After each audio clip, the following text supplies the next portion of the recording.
On this episode of Locked On Angels, who are the players the Halos could have traded away, and who are the players the Halos could have received in those trades? We've got the answers for you. It's time to get locked on with Mike and John, and this is Locked On Angels.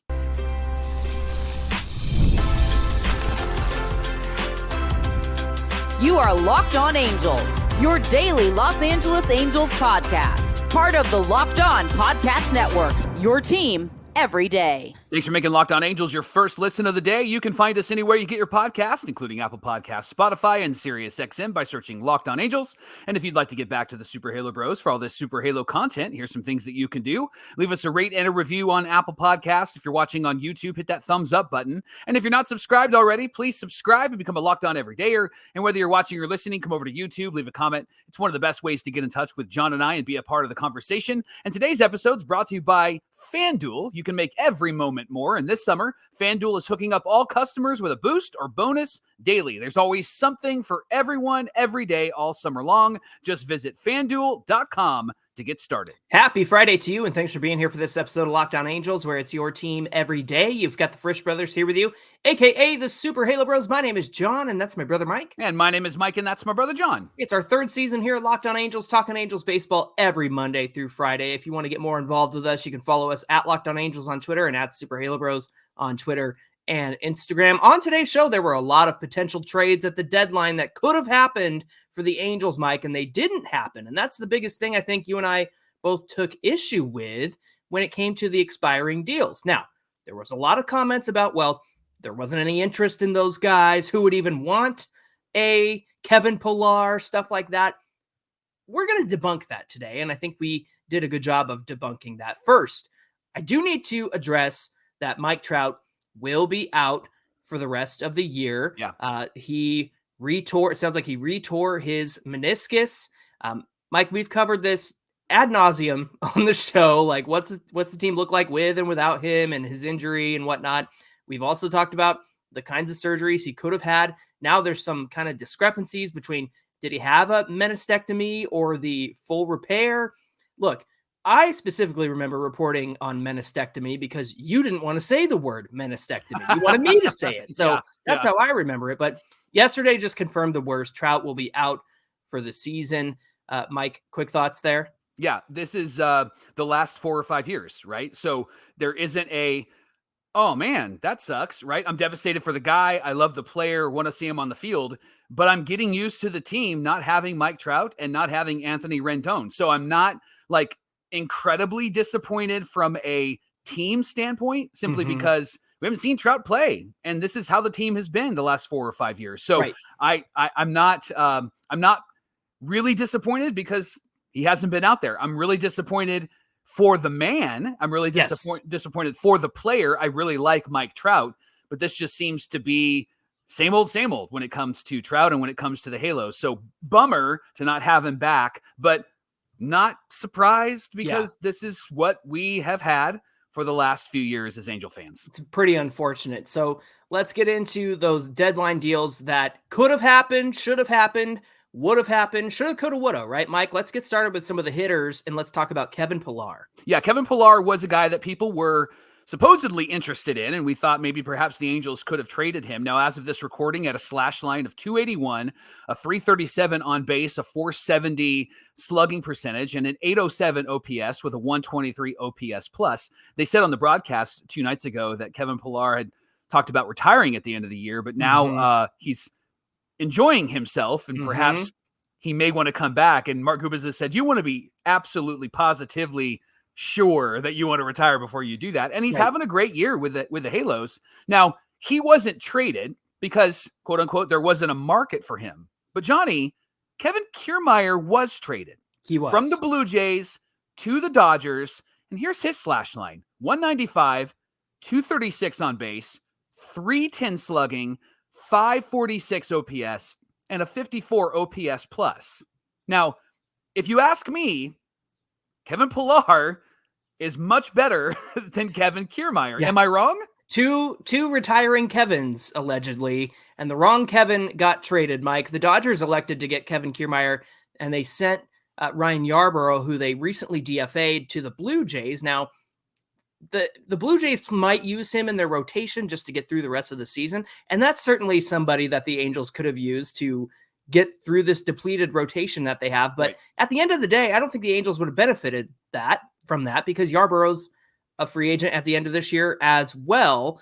Maybe they could have received somebody from down low in the Dodgers farm system. But you also have the stink of maybe Artie Moreno is not wanting to trade with the Dodgers. That's often the narrative out there. So to me, this seems like a missed opportunity. And even for the Dodgers to go and get Kevin Kiermaier, who they want for his defense, who they want as a fourth outfielder. But you just got to think Kevin Pillar's got great defense as well. Mm-hmm. And he's certainly a much more serviceable bat, 23% better than league average. Yeah. Kevin Kiermaier is 46% below league average. So to me, I think this is a missed opportunity. Had the Dodgers maybe want to pony up a prospect rather than somebody they just DFA'd, it could have been a much different situation there. Yeah. And now here's another name that was traded instead of Kevin Pillar. It was Mark Canha. He was traded from the Tigers to the Giants. Here's his slash line: 231, 337, 350, and a 638 OPS. 687. 687 OPS, 94 OPS plus. So a bit more of a versatile player, given his ability to play first base. He also can play the outfield, but the Giants have plenty of help at first base, right?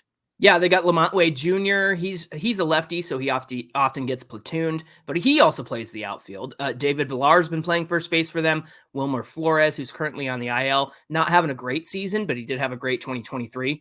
Also first baseman, so perhaps Mark Canha is there to offset some of that outfield need and the first base need. But again, it doesn't seem like they needed Canha to play first base. I think Kevin Pillar would have been a great trade to the Giants, keeps him in California, keeps him on the West Coast. Yeah. And in return, the Tigers got a right-handed reliever named Eric Silva, who was recently ranked preseason ranked by Keith Law from The Athletic, number 19 of his Giants prospect ranking. Yeah. So an interesting arm there that could have come back had the Angels and the Giants connected over Kevin Pillar. I would take Kevin Pillar over Mark Canha just so I don't have to look at his punchy face, Mike. John, another name that the Angels could have potentially traded was Willie Calhoun. Mm-hmm. Obviously left field, DH, played first base like once or twice. Yeah. 255, 322 on base, 389 slugging percentage, and a 711 OPS, 98 OPS plus.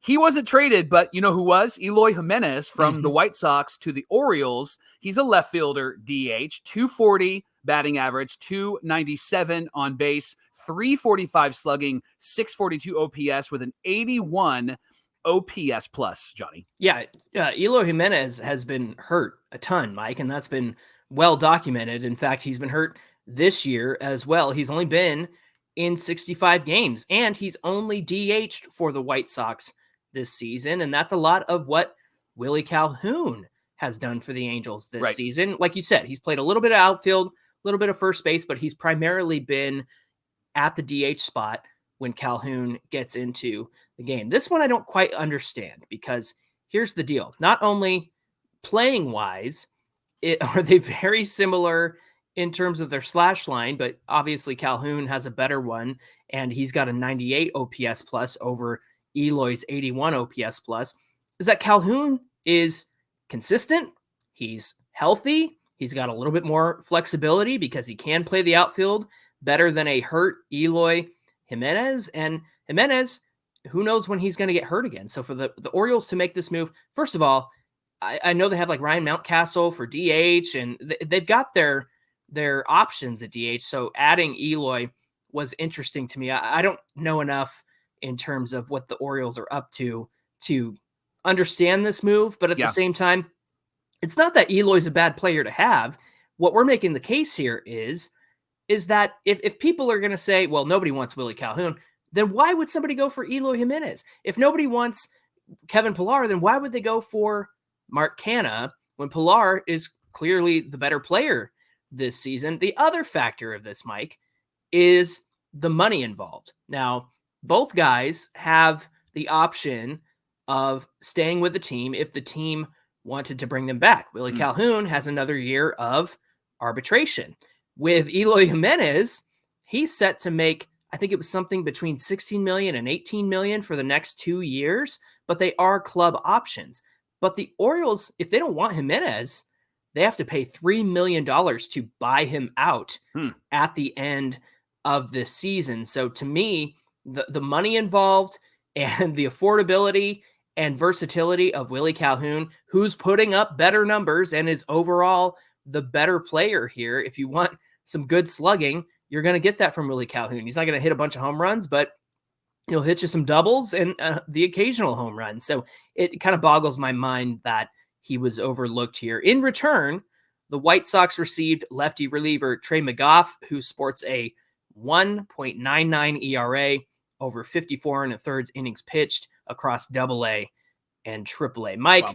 When it comes to the missed opportunities with the bats, Calhoun, Pilar, who's the bigger miss here in terms of other teams receiving the players that they got? I think Kevin Pilar, because Kevin Pilar is not really playing for the future. He's playing for right now. And so it's kind of go all out, run through the wall type of Kevin Pilar, right? And so he's also a veteran leader that I think for a really good team could come in and speak some good wisdom over that team. And I just wonder if it's probably a both and with Perry Manassian, but I wonder what the main conversation was. Was it just that he couldn't get equal value in return? I know that the narrative out there by a lot of everydayers and Angel fans is, you just trade these guys and get a bunch of prospects. I think what Perry was trying to communicate, and maybe didn't do a very good job or didn't want to communicate the depths of it, is that I don't want to just trade a guy to get some random dude that ends up not being of value to the organization, which does make sense. But I wonder if in these conversations, Perry was overshooting the value of each of these players and saying, I'm going to need 2 prospects for this guy. And they're like, no way, it's Willie Calhoun. No way, it's Kevin Pilar, right? And so I wonder if it is a both and, where he's not just going to get some random dude that, you created in the player to be created on show, right? I think he really wanted some value, but it sounds also like he was really shooting over the moon to try to get a stockpile of prospects when, hey, Perry, it's Kevin Pilar. Hey, Perry, it's Willie Calhoun. Right. You fell butt backwards into getting these players who have actually produced for you. But Mike, that's the thing. It doesn't matter, because at the end of the season, these guys, well, maybe not Calhoun, but these guys are gone. Yeah. So you've got to get the scrub reliever from the minor leagues. And according to some of these returns for guys like Mark Canha and Eloy Jimenez, you can get a decent prospect back at the same time. So it just kind of boggles my mind that you're going to let a guy go for free rather than get something, anything. I am always of the belief that anything is better than nothing. Having said that, there is a world where I think Kevin Pilar offers that wisdom, veteran experience. We've heard Nolan Shawnuel speak about that. Maybe they find that valuable. Maybe they think that that's a good thing for these young players to have. I don't mind that as much, but at the end of the day, I think you got to make a move and you got to get something so that at the end of the season, you're not sitting with empty hands because you didn't move these guys on expiring deals. Hey, thanks for making Locked On Angels your first listen of the day. The Angels are playing the Mets tonight at home, 6:38 Pacific time. You can catch every pitch of the Angels hometown broadcast with SiriusXM on the SXM app. Just search Angels. Coming up on Locked On Angels, let's talk about some of the relievers who could have, should have, and would have been traded. And we'll get to all of that in just a minute. Everydayers, it's time to order supplies from the website that's made for skilled trades. You can find thousands of parts from hundreds of brands in just a couple of clicks at supplyhouse.com. They give you 24/7 access to a huge selection of plumbing, HVAC, and electrical supplies. Plus, you get fast delivery anywhere in the United States. And if you need some help, you get industry-leading after-sales service from their friendly and knowledgeable customer support team. And then there's great news for plumbers and technicians and contractors. Being a pro has its perks because the trade industry professionals who join their free TradeMaster program get free shipping and serious discounts on every single order. You can apply for membership today and get a competitive edge on every single order at supplyhouse.com/ TM, and you can save time and money when you order online, when you order plumbing, HVAC, and electrical supplies from supplyhouse.com. Real people, real service. And today's show is brought to you by our friends at FanDuel. FanDuel lets you keep the sports going whenever you want. All you have to do is open up the app, dream up a bet at any time you're in the mood, anytime, any place. You can make a bet with FanDuel. This summer, FanDuel is hooking up all their customers with a boost or a bonus daily. Now listen, now that the trade deadline dust has settled, maybe some of those starting pitchers who might not have gotten a win on their old teams are on better teams, and now you can bet that they're going to get some wins. So do that on FanDuel. There's something for everyone every day, all summer long. Head on over to FanDuel.com and start making the most out of your summer. FanDuel is the official sports betting partner of Major League Baseball. It's the Locked On Podcast Network, and this is Locked On Angels, where it's your team every day. When you're done here, check out Locked On Sports Today. It's a free 24/7 sports streaming channel just for you, bringing you the biggest stories in sports, like Mike Trout's injury. Locked On Sports Today will bring you can't-miss analysis, opinions, and news, streaming 24/7 on YouTube or the free Amazon Fire TV channels app. It's part of the Locked On Podcast Network, where it's your team every day. And your team, the Angels, are playing the Mets tonight at 6:38 Pacific time. I'll be there with the wife and some friends, so come and say hi. Catch every pitch of the Angels' hometown broadcast with SiriusXM on the SXM app. Just search Angels. You're going to have to get by security because every time Mike goes, he sits in the Diamond Club or he sits behind the first base dugout, never takes me with him. With these really free tickets seats from friends. Yeah, I know. Where's my free ticket? You got on the field. Shut your mouth. Oh yeah, my hand still has the handshake stank of Logan O'Hoppe. You haven't washed? I haven't washed at all. Mike, when it came to this trade deadline and the expiring deals the Angels have in terms of relief pitching, there were so many relievers flying around on deadline day that I was like, what are we doing? I know that we traded Carlos Estevez a few days before the deadline. I know that we traded Luis Garcia the day of the deadline. In fact, it was like 3 p.m. It was like right on the dot, right? And it bums me out to know that I think the Angels could have done so much more. In fact, let's talk about Hunter Strickland, because he's had a great season. Yeah. And even though there was like a stretch where he was struggling, he's certainly gotten back to who he was at the beginning of the season. Right-handed pitcher, so I'm going to compare him to some right-handed relief options that were out there. He's 2-1 with a 3.06 ERA. He's pitched 50 innings, 41 strikeouts, Mike, a sub-1 whip, 0.960. That's great. Walks and hits per innings pitch. A 141 ERA plus, which means he is 41% better than league average pitching. Now here, who was traded instead? Lucas Sims went from the Reds to the Red Sox. It's not very creative or original, but he also is a right-handed pitcher. He's 1-4 on the season with a 3.5 ERA, 36 innings pitched, 40 strikeouts, a 1.417 walks and hits per innings pitched, so about a hitter and a half getting on base every time he's out there, and a 121 ERA plus. Yeah, well, considering the Angels and the Red Sox were able to work a deal, Johnny, for Luis Garcia, it does kind of seem odd, doesn't it, that they wouldn't continue to work for maybe even a Hunter Strickland? Right. Yeah, we couldn't push this a little bit further. We couldn't do a little bit more here as you're already dealing together. Yeah, it seems like a missed opportunity. You threw in Garcia and Strickland, maybe you get 8 prospects instead of the 4 that they got, or maybe you get 6 prospects instead of the 4. Now, Sims does have a higher chase rate, whiff, and K rate than Strickland.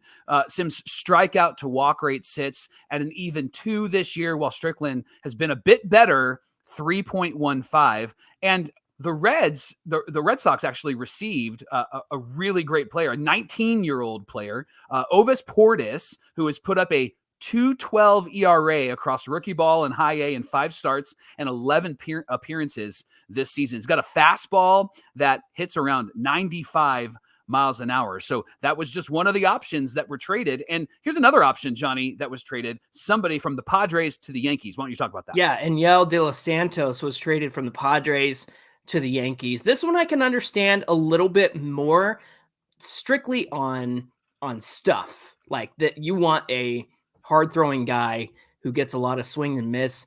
Then Yerry De Los Santos to the Yankees makes sense. He's a right-handed pitcher. He's 1-2 on the season, a 4.46 ERA, Mike, 40 and a third innings pitched, 48 strikeouts, a 1.289 walks and hits per innings pitched, 92 ERA plus, so about 8% below league average. He does offer more years of control for the Yankees, so that really needs to go into consideration here. But if we're dealing with results and we're dealing with the cost, then Hunter Strickland gets results, and he probably would have come at a much cheaper cost to the Yankees. Like I mentioned, De Los Santos, he's got better swing and miss ability than Strickland, but you know what he ranks at the bottom of the league of?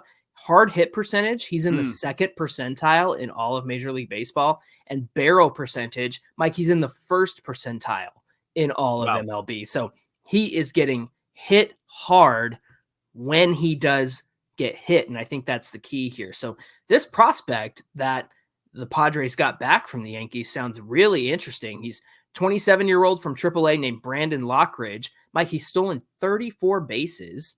Wow. And in AAA, he has a 295 average, 405 on base, 383 slugging, and a 787 OPS for his slash line. So look, that sounds like a pretty interesting person to get back. It's certainly somebody that I would have loved to see with the Angels in AAA. At the same time, De Los Santos required, a more with the years of control and what the Yankees wanted from him.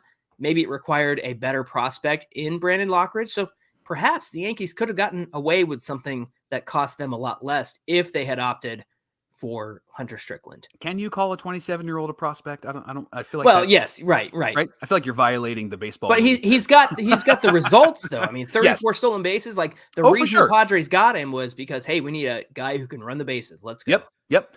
Matt Moore wasn't traded, Johnny. He's a left-handed pitcher. Obviously, he's 4-2, 5.44 ERA, 41 and a third innings pitched, 38 Ks, 1.3 WHIP with a 79 ERA plus. Now, he hasn't been who he was in 22 and 23. Right. But considering some of the lefty options that got moved, he seems like he would fit right in that category and be somebody that would have been a great quality piece to get back, right? At least for a cheaper return. Yeah. Right? You could have dealt with the Angels, given up somebody from the minor leagues you don't really care about, because Matt Moore, again, hasn't had the results that he's had the last 2 years with the Rangers and the Angels. So who was traded instead, Mike? It was a Gregory Soto from the Phillies to the Orioles. Now he's a lefty. He's 2-4. He's got a 4.08 ERA, 35 and a third innings pitched, 44 strikeouts, a 1.585 WHIP. He sits at a 101 ERA plus. Now, to me, considering Soto is a hard throwing lefty, I think that's what the Orioles wanted for their pen. He's got a 30.8% chase rate, a 26.7% K rate. Those are a little bit above Matt Moore. Matt Moore's chase rate is 28.8, so just 2% lower than Soto's. He does have a lower K rate than Soto. But here's the other thing. Moore's hard hit percentage, way better than Gregory Soto. He ranks in the 91st percentile. Soto ranks in the 12th percentile. Now, Soto does come with more years of control. So again, that comes at a higher cost for the player who comes back in return. And in this case, it was Seth Johnson, who was in the Baltimore system, a AA starter who's thrown 65 innings this season to a 2.63 ERA. Someone who was traded is Andrew Chafin, somebody you've been an advocate for and said, hey, it'd be great to see him come to the Angels, right? He went from the Tigers to the Rangers. Left-handed pitcher, 3-2, 3.16 ERA, 37 innings pitched, 50 Ks, a 1.3 WHIP, and a 1.35 ERA plus. Johnny, this trade came with a cost, didn't it? Yeah, the Rangers gave up 2 arms to Detroit right-handed reliever Chase Lee and Joseph Montalvo, who is a really promising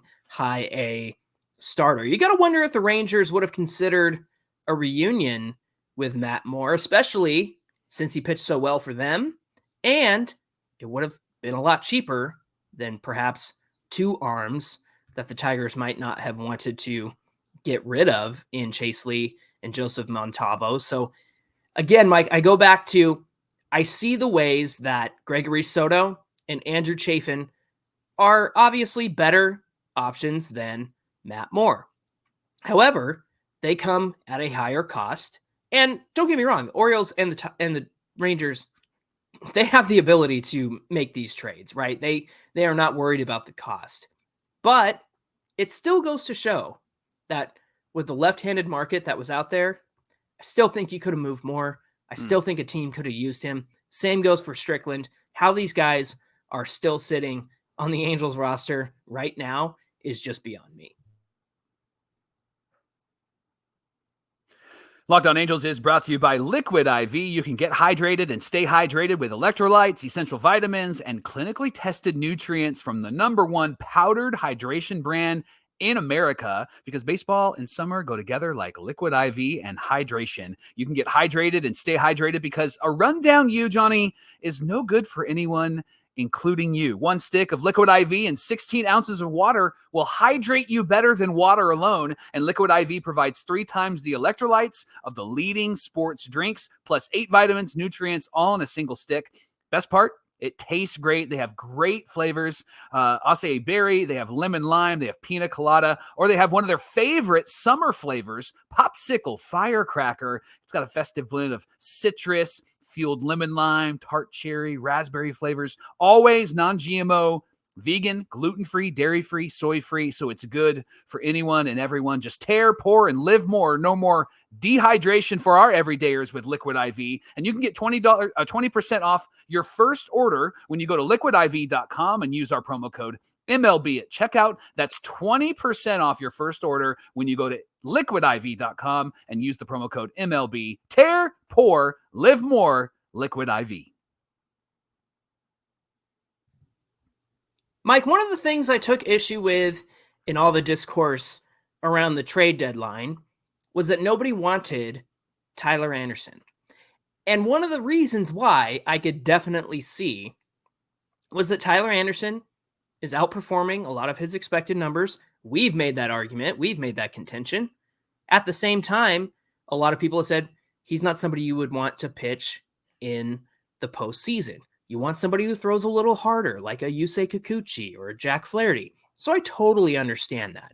But then I did the research, Mike, and some of the names that were traded, starting pitching options that were traded, are just mind-boggling that they were traded over Tyler Anderson. So why don't you give us a little rundown of where he sits currently in terms of stats and whatnot? Yeah, 8-9. 2.96 ERA, 130 2/3 innings pitched, 99 Ks, 1.14 WHIP, and a 1.45 ERA plus. He wasn't traded, Tyler Anderson. You know who was, Johnny? Old friend alert. Alex Cobb, right, from the Giants to the Guardians. And here's his stats. Oh, he hasn't pitched this season. Not one pitch thrown in 2024, Mike. Now, don't get me wrong. Since he's gone to the Giants, he has been great. He got an all-star nod last year, and now he's moving from the Giants to the Guardians. But he's been injured since the end of 2023, first with a hip issue, and then as he started to rehab at the beginning of this year, he had a shoulder problem, and he's not thrown a pitch in the majors at all this year since that hip injury last year. So the Guardians did pay a small cost for Cobb. It was a 19-year-old left-hander named Jacob Bresnahan, and he seemed to be pretty promising as well. But for the Guardians, who, look, they've got what it takes to get to the playoffs. And so if Alex Cobb is just there to fill a role, I totally understand that. But why would you go with somebody who hasn't thrown a pitch and could very well end up back on the IL just as soon as he got off the IL? Or does that only happen to the Angels? I was going to say, we know how that feels, right? Yeah. Another player that was traded, John, was Martin Perez from the Pirates to the Padres. Left-handed pitcher, 2-5, 5.20 ERA, 83 innings, 44 Ks, 1.6 WHIP with a 78 ERA plus. Yeah, Perez was part of the Pirates rotation. He got into 16 starts this year. I think he's going to be a stopgap for the Padres while they're waiting for Joe Musgrove and Yu Darvish to come back. But Mike, he's been awful for the Pirates this year. He's been the worst part of their electric rotation with Jared Jones and Paul Skeens. I know Jones is hurt right now, but the outlier has certainly been Martin Perez. So with San Diego fighting for the NL West as of this recording, they're 4.5 games back of the Dodgers, who they just swept in a 2-game series at home. They're also duking it out for an NL wildcard spot. So you think you'd want to go with a more sure thing in Tyler Anderson over a Martin Perez, who just hasn't been good. Now, he could go to the bullpen. I know that AJ Preller is a big fan of Martin Perez. He was with the Rangers when Preller was an assistant GM there. So I get familiarity is probably a big factor here. But to me, if Martin Perez is going to be the guy to get you through while you wait for Musgrove and Darvish to come back, you should have gone with Tyler Anderson. Another name that was traded, Johnny, Paul Blackburn from the A's to the Mets. 4-2, right-handed pitcher, 4.41 ERA, 51 innings, 38 Ks, and a 1.15 WHIP with a 91 ERA plus. Now, Johnny, we know that the Mets are expected to get Kodai Senga back, so he pitched and then he got hurt again, right? Exactly. And so now they're not sure like where he lands. So it makes sense why they would make this kind of trade, but it also seems like it would make more sense to have a Tyler Anderson rather than a Paul Blackburn, right? Yeah, I mean, Paul Blackburn has not been bad, but it's the injuries, Mike. He's got a foot issue that kept him out for most of this season. The Mets have gotten pretty lucky with the fact that Sean Manaea has turned it around. He's starting full-time again. He's doing great.